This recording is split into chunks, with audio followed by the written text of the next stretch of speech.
पुस्तक का नाम वातावरण के परिवर्तन का आध्यात्मिक प्रयोग। लेखक वेदमूर्ति तपोनिष्ठ पंडित श्री राम शर्मा आचार्य जी। ऑडियो 4। शीर्षक है सामूहिक उत्कर्ष के लिए सामूहिक साधना। युग संधि की इस वेला में प्रस्तुत परिस्थितियों की विषमता का अंत करने तथा नव सृजन की पृष्ठभूमि बनने के लिए जागृत आत्माओं को नैष्ठिक साधना के लिए कहा गया है। परिवर्तन ईश्वरीय आकांक्षा है, वह पूरी होकर रहेगी, यह सुनिश्चित है। परिवर्तन जितना सुनिश्चित है उतना ही उस परिवर्तन प्रक्रिया के संबंध में यह भी सुनिश्चित है कि महाकाल अपनी यह आकांक्षा जागृत आत्माओं के माध्यम से ही पूरी करेगा। इस आकांक्षा पूर्ति में प्रत्येक जागृत आत्मा अधिकाधिक सहायक सिद्ध हो, इसके लिए नैष्ठिक साधना क्रम अपनाने की बात कही गई। इस संदर्भ में दूसरा चरण सामूहिक उपासना के प्रचलन को आरंभ करने के रूप में उठाया गया है। सर्वविदित है कि व्यक्ति समूहों का एक अविच्छिन्न घटक है। उसकी सत्ता का वास्तविक विकास तभी संभव है जब वह समाजनिष्ठ होकर रहे। घड़ी का एक पुर्जा अलग अपनी अहमता प्रकट करे तो वह समय की सूचना दे सकने वाले समर्थ यंत्र का अंग नहीं बना रह सकेगा। हाथ, पांव, आंख, नाक, हृदय, मस्तिष्क आदि अंग अपने अलग अलग क्रियाकलापों में लगे रहने पर बल दें तो शरीर का चल पाना ही कठिन हो जाए। कोई महत्वपूर्ण कार्य शरीर द्वारा कर पाना तो असंभव ही हो जाए। किसी भी क्षेत्र में सामूहिक विकास के लिए सामूहिक प्रयास आवश्यक होते हैं। विज्ञान हो या उद्योग, शिक्षा हो या चिकित्सा, राजनीति हो या समाज सेवा, सामूहिक गतिविधियों के तालमेल के बिना इनकी स्थिति और प्रगति संभव नहीं। निसंदेह इनमें से प्रत्येक क्षेत्र में व्यक्ति की निजी परिकल्पनाओं, विचारों की उथल पुथल भी योग देती है, पर यह योग सामूहिक प्रयास का अंग बनकर ही दिया जा सकता है। आइंस्टीन की निजी परिकल्पना उस समय तक के सामूहिक वैज्ञानिक शोध प्रयासों के परिणामों का लाभ उठाए बिना सापेक्षतावाद का सिद्धांत न बन पाई। फिर उसे सार्वत्रिक कृति तो वैज्ञानिकों के समूह द्वारा परखे जाने पर ही मिली। तभी वैज्ञानिक चिंतन एवं शोध की दिशा में उसका उपयोग संभव हुआ। गांधी जी का अहिंसा और सत्याग्रह का विचार सामाजिक साधना के बिना न तो राजनीतिक स्वाधीनता दिलाने का आधार बन सकता था, न ही सामाजिक जागरण का। साधना के उपासना वाले अंग के बारे में भारतीयों में यह भ्रांत धारणा बैठ चुकी है कि वह सिर्फ अलग अलग ही होनी चाहिए, लेकिन इसका न तो शास्त्रीय आधार है और न ही व्यावहारिक कसौटी पर वह मान्यता प्रामाणिक ठहरती है। एकांत भजन और उपासना की भी सार्थकता यही है कि वह व्यक्ति को इस यथार्थ बोध तक पहुंचा दे कि वह विराट सर्वव्यापी चेतना का ही एक अंश है। अनंत चेतना समुद्र की असंख्य मछलियों में से एक है। इस सामूहिकता के बोध के बिना उपासना को कभी भी सार्थक नहीं माना जाता।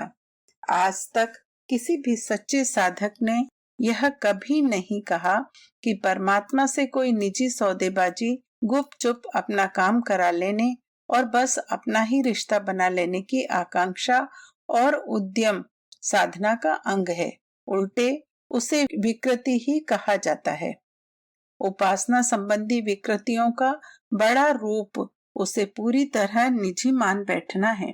व्यक्ति की पूर्णतः निजी सत्ता जैसी कोई चीज है ही नहीं, तब पूर्णतः निजी उपासना कैसे हो सकती है? उपासना का उद्देश्य चेतना का विस्तार, आनंद की उपलब्धि, शक्ति का अर्जन और मनोयोग को उत्कृष्टताओं से जोड़ना है। इनमें से कुछ भी अकेले अकेले संभव नहीं है। चेतना का विस्तार संकीर्णता की परिधि में सिमटे रहकर कैसे हो सकता है? यदि परम सत्ता का ही मन एकाकी नहीं रमा, उसने एकाकीपन से ऊबकर मनुष्य समेत यह सृष्टि रची, तब उस सृष्टि का एक अंश मनुष्य एकाकी कैसे आनंद पालेगा। शक्ति का अर्जन और शक्ति की उपयोगिता दोनों ही समूहों के बीच ही सार्थक हो सकते हैं। मन को उत्कृष्टताओं से जोड़ने का समाज निरपेक्ष अर्थ कुछ हो ही नहीं सकता। जहाँ समूह नहीं, समाज नहीं, वहाँ आचरण की उत्कृष्टता या निकृष्टता का प्रश्न ही नहीं। निर्जन स्थान में जहाँ व्यवहार के लिए और कोई है ही नहीं सिवाय ईश्वर के, वहाँ कोई भी व्यक्ति क्या आदर्श आचरण करेगा और क्या मक्कारी बदमाशी करेगा। उपासना का समूह संदर्भ में ही कोई अर्थ और प्रयोजन हो सकता है। जहाँ तक परंपरा की बात है, यह स्पष्ट देखा जा सकता है कि प्राचीन काल में साधना के सामूहिक स्वरूप से अलग हटकर किसी अन्य स्वरूप की कल्पना भी नहीं की जाती थी। थोड़े से समय के लिए एकांत उपासना का अर्थ सामूहिक साधना से विरत होना नहीं, उससे जुड़ना ही है। वेदों में सामूहिक उपासना संबंधी उक्तियां भरी पड़ी हैं। वैदिक साहित्य में उपासना, साधना और अनुभूति के किसी भी प्रसंग के वर्णन क्रम में एक ही तारतम्य में वचनों का प्रयोग बदलता रहता है। अभी एक वचन क्रिया है, अगली पंक्ति में वह बहुवचन हो गई। उषा के स्तुति गान में कहीं उसका दृष्टा स्त्रोता एक है, कहीं अनेक। सोमपान के प्रसंगों में भी एक वचन और बहुवचन क्रियाएं परस्पर घुली मिली सी देखी जा सकती हैं। प्रार्थना, उल्लास और आनंद की अधिकांश अभिव्यक्तियां सामूहिक हैं। आनो भद्राः कर्तव्यो यन्तु विश्वतः, अर्थात विश्व भर से श्रेष्ठ विचार हमारे भीतर आए। प्रार्थना और साधना का सर्वोत्कृष्ट मंत्र वेदों का सारभूत गायत्री मंत्र सामूहिकता से जुड़ा है। साधक अकेले अपनी नहीं, पूरे समूह की बुद्धि को प्रेरित करने की प्रार्थना सविता देवता से करता है। ईशोपनिषद में जहाँ साधना में डूबा साधक निजी अनुभूति करता है, तेजो यत ते रूपम कल्याणा तम तत्ते पश्यामि, यो असायसौ पुरुषः सो अहम अस्मि। हे प्रकाश पुंज, मैं आपके कल्याणकारी तेजोमय स्वरूप को देख रहा हूँ, वह मैं स्वयं हूँ। इसके बाद के एक श्लोक के बाद वह प्रार्थना करता है, अग्नि नय सुपथाराये अस्मान, अर्थात हे तेज पुंज, हम सबको सन्मार्ग की ओर खींचिए। इस स्वच्छंद प्रक्रिया परिवर्तन का क्या अर्थ है? क्या तत्व दृष्टा ऋषियों को साहित्य और व्याकरण के नियम नहीं ज्ञात थे? तब इतने श्रेष्ठ साहित्य का सृजन कैसे संभव हुआ? विचार करने पर यही तथ्य स्पष्ट होता है कि हमारे पूर्वज सामूहिक साधना करते थे। तादात्म्य की चरम सीमा में एक ओर जहां उनकी निजी अनुभूति मुक्त रूप में फूट पड़ती थी, वहीं अपनी साधना के सामूहिक स्वरूप का भी उन्हें सर्वदा स्मरण रहता था। वैदिक साहित्य और उपनिषदों के अध्ययन में ऐसे स्थल बार बार आते हैं जिनसे यह पता चलता है कि अभी अभी साधक परम सत्ता से तल्लीनता की अनुभूति कर आनंदोल्लास से भर उठा है और उसके कंठ से वह अनुभूति फूट रही है जिसे पहले वह एक वचन में कह रहा है पर तत्काल ही बहुवचन में कहने लगता है। इसका अर्थ है कि एक वचन में व्यक्त अनुभूतियां प्रत्येक साधक की एक सी निजी अनुभूतियां हैं जो अगले चरण में सामूहिक स्वरों में दोहराई गई हैं। अकेले व्यक्ति के कल्याण के लिए वैदिक ऋषि प्रार्थना करते थे। वे तो मनुष्य का यही कर्तव्य मानते थे कि पुमान पुमासम परिपातु विश्वतः, अर्थात मनुष्य मनुष्य की रक्षा करे। उनकी यही प्रार्थना होती थी कि सभी कल्याण की उपलब्धि करें और कोई दुख दग्ध न हो। ऋग्वेद और अथर्ववेद के सामनस्य सूक्तों में सामूहिक अनुभूति और सामूहिक कामनाएं ही व्यक्त हुई हैं, जैसे समगच्छत्वं संवदत्वं संभो मनासि जानताम् देवां भागं यथा पूर्वे सज्जानाना उपासते। संगच्छत्वं संवदत्वं संभो मनासि जानताम् देवा भागं यथा पूर्वे संजानाना उपासते। हम सब साथ साथ चलें, साथ साथ बातचीत कर विचार विमर्श करें और एक से मनोभावों से युक्त रहें। समानी व आकूति समाना हृदयानि वह समानमस्तु वो मनो यथा वह सुसहासति। अर्थात हमारी चित्त वृत्तियां समान हो, हृदय और मन समान हो, जिससे सौहार्द से रह सकें। सामूहिक साधना की अनिवार्यता ही इन पंक्तियों में प्रकट हुई है। समान चित्त वृत्ति तभी होगी जब समान साधना की जाएगी। एक सी विचार तरंगे और भाव तरंगे एक सी चित्त वृत्ति को जन्म देती हैं। एकाग्रता का यही अर्थ है। उपासना के लिए आवश्यक एकाग्रता को अंधकार और अज्ञानता के युग में बहुत गलत समझ लिया गया। एकाग्रता का अर्थ मन में पूर्ण नीरवता नहीं, मन का एक ही दिशा धारा में दौड़ना है।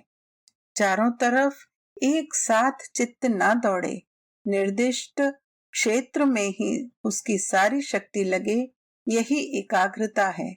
यों शरीर के सभी कोषाणु अपनी सामान्य गतिविधि उस समय भी चलाते रहे हैं, वे सब कहीं दूर चले जाएं, तब मन चुपचाप उपासना करे, ऐसा आग्रह कोई नहीं करता। उपासना का वैसा आधार ही नहीं संभव होगा जो स्थिति शरीर में कोषाणुओं की है, वही समाज में व्यक्तियों की। सब व्यक्ति चले जाएं, दूर हटें, तब मैं उपासना करूं, यह आग्रह उतना ही गलत है जितना यह कि सब चाहें जैसी गतिविधि करते रहें। मैं उन्हीं के बीच बैठा गौमुखी में हाथ डाले माला सरकाता जाऊंगा और मेरी उपासना हो जाएगी। दोनों ही अज्ञानता जन्य अतियां हैं। शरीर के भिन्न भिन्न अवयव अलग अलग हरकतें करते रहें तो मन एकाग्र नहीं हो सकता। इसी प्रकार उपासना की एकाग्रता अन्य व्यक्तियों के द्वारा उत्पन्न विक्षेपों के बीच नहीं सध सकती। शरीर भर में फैले हुए ज्ञान तंतु उपासना की प्रतिष्ठा में संलग्न हो जाएं, उसी विचार और भावना से उत्प्रोत हो जाएं, तो सच्ची और प्रगाढ़ उपासना होती है। इसी प्रकार व्यक्तियों का समुदाय एक ही भावधारा को एक साथ अपनाए तो ध्यान धारणा प्रगाढ़ होती है, उससे एकाग्रता बलवती होती है, खंडित नहीं। सामूहिक साधना ही हमारी समृद्ध परंपरा का अंग है। पतन काल में व्यक्तिवादी बिखराव आ गया तो उसे उपासना का अनिवार्य अंग नहीं मान लेना चाहिए। सामूहिक उत्कर्ष के प्रयास सामूहिक साधना द्वारा ही संभव हुए हैं। जब जब सामूहिक साधना से भारतीय विरत हुए हैं, तब तब व्यक्तिवाद की प्रवृत्तियां पनपी बढ़ी हैं और समाज की अवनति हुई है। इस अवनति से उभरने के लिए जितने भी प्रयास हुए हैं, उनमें सामूहिक साधना पर सदा बल दिया गया है। समुद्र मंथन एक साधना ही थी जो देवों और असुरों की सम्मिलित उपासना द्वारा पूरी हो सकी तथा 14 सिद्धियों की उपलब्धि संभव हुई। आध्यात्मिक दृष्टि से रावण विजय एक साधना ही है। तुलसीदास ने इसीलिए अपने ग्रंथ को रामचरितमानस नाम दिया। अध्यात्म रामायण में तो उस पूरे कथा प्रसंग का आध्यात्म विश्लेषण ही प्रधान है। सीता रूपी सिद्धि को पाने के लिए रीछ वानरों समेत सामूहिक साधना आवश्यक हुई। श्री कृष्ण द्वारा 16,000 गोपियों के साथ रचा गया महारास भागवत तत्व के सभी ज्ञाताओं द्वारा सामूहिक साधना ही माना जाता है। बुद्ध ने सामूहिक साधना के विशाल आयोजनों द्वारा ही लोक जागृति की। अंग्रेजों की दासता से स्वदेश को मुक्त कराने के लिए गांधी जी ने सामूहिक प्रार्थना सभाओं को भी आवश्यक माना और उसके द्वारा सामूहिक जागृति फैला सके। समान आकृति यानी समान चित्तवृत्ति, समान हृदय और समान मन के बिना समूह में सौहार्द भाव स्थायी नहीं हो सकता और वैसा हुए बिना सुमति, सौमनस्य और अंतर बाह्य समृद्धि संभव नहीं।